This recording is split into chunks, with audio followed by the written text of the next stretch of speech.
Semana que acaba, semana que começa. A semana que terminou foi uma semana relativamente calma que pôs fim aos primeiros 6 meses deste ano, à primeira metade de 2024, com os mercados a aguardarem pelos dados, pela medida preferida do Fed para a inflação, o Core PCE Price Index. Isto enquanto viam durante esta semana um dólar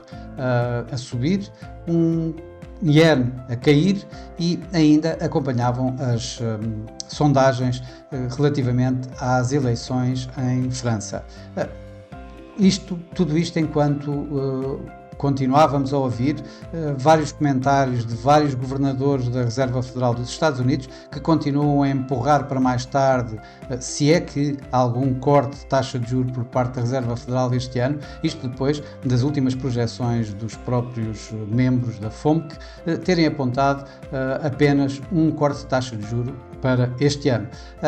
Tivemos bancos centrais que não desiludiram os mercados, mantiveram as suas taxas de referência, tanto na Suécia, como no México, como na Turquia.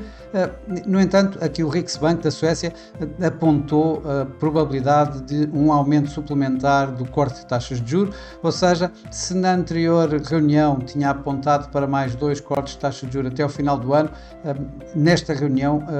abriu a hipótese de um terceiro mesmo corte de taxa de juros este ano, o que colocou aqui alguma pressão na coroa sueca. Por outro lado, tivemos nos Estados Unidos também a divulgação dos testes de stress à banca norte-americana, que aparentemente passaram com distinção este teste, mostrando que são capazes de aguentar, digamos, os mercados no caso de uma recessão severa. Tivemos também no debate presidencial entre Donald Trump e Joe Biden, um debate digamos, esperado pelo mercado para tentarmos ver qual seria, digamos, a maior ou menor probabilidade de Donald Trump voltar ao poder, isto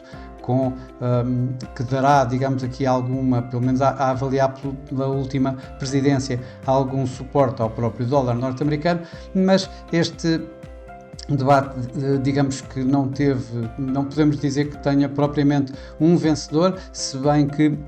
foi posta, ou está a ser posta em causa a capacidade de Joe Biden continuar mesmo como o candidato democrata, já se fala nisso, e com Donald Trump, como sempre, ao ataque com insultos constantes e, portanto, digamos, denegrindo a imagem de um debate presidencial em lugar de o dignificar. Mas os mercados estavam definitivamente à espera dos dados da inflação, da medida de inflação preferida do Fed, o Core PCE Price Index, que não desiludiu os mercados, veio de encontro àquilo que era esperado. Os preços a nível mensal subiram 0,1%, a medida preferida do Fed a nível anual caiu dos 2,8% para os 2,6%. Houve aqui só um pequeno precalço,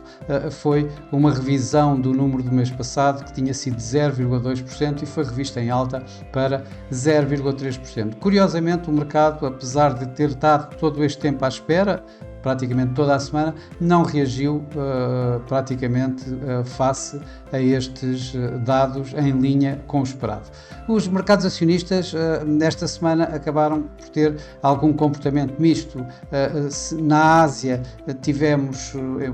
entre ganhos e perdas, a China, por exemplo, teve perdas, já no Japão houve ganhos. Temos aqui o Nikkei, que ganhou aqui à volta de 2,5%. Na Europa foi uma semana de uma forma global de perdas, principalmente em França, onde o CAC 40 caiu cerca de 2%. Temos aqui o Eurostoxx, que dá uma ideia média, digamos, dos mercados, em que caiu a cerca de 0,3% durante a semana que passou. Por outro lado, nos Estados Unidos, o impulso das empresas de tecnologia, principalmente a inteligência artificial, caiu um pouco, abrandou um pouco e os principais índices norte-americanos terminaram praticamente inalterados, aqui com o SP 500 a recuar 0,08%, portanto praticamente inalterado face à abertura. No entanto, esta semana terminámos de facto os primeiros 6 meses do ano e é bastante, como podemos verificar aqui por este gráfico, o rendimento dos mercados acionistas é significativo nestes primeiros 6 meses do ano, em que o Nikkei ganhou aqui à volta de 18,2%, o Nasdaq 18,1%, e mesmo na Europa o Eurostoxx 50 ganhou aqui um pouco mais de 8% durante este ano. Por cá, por Portugal, o PSI ganhou apenas 1,3% durante estes primeiros 6 meses do ano, e esta semana perdeu mais cerca de 1,3%, 1,4%, com um suporte da Galp, que esta semana ganhou aqui à volta de 4,5%, mas pressionado pela Mota-Engil, que perdeu um pouco mais de 6% durante esta semana. Nos mercados cambiais também foi uma semana relativamente calma, com uma volatilidade relativamente contida. Tivemos um euro-dólar que andou a negociar à volta de 1,07, começou a semana ligeiramente abaixo desse nível, terminou ligeiramente acima desse mesmo nível. E de relevante tivemos o Iene uma vez mais em perdas, com o dólar Iene a fazer um novo máximo dos últimos 38 anos, de quase 4 décadas, quando negociou acima dos 161 ienes por dólar, com o mercado a continuar à espera de alguma intervenção por parte do Banco do Japão. A nível das moedas que foram impactadas de alguma forma, por assim dizer, pelas reuniões dos bancos centrais esta semana, tivemos curiosamente a lira turca com um pequeno ganho, muito ligeiro, mas é de relevar na medida em que tem estado constantemente em perdas. Já o peso mexicano perdeu uma vez mais um pouco, cerca de 1% esta semana, e a coroa sueca foi, digamos, a mais perdedora depois do seu Banco Central ter, digamos,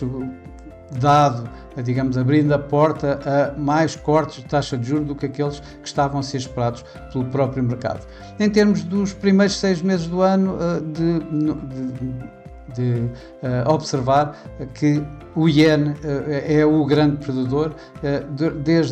Desde o início do ano, face ao dólar, perdeu cerca de 14%, um pouco mesmo acima dos 14%.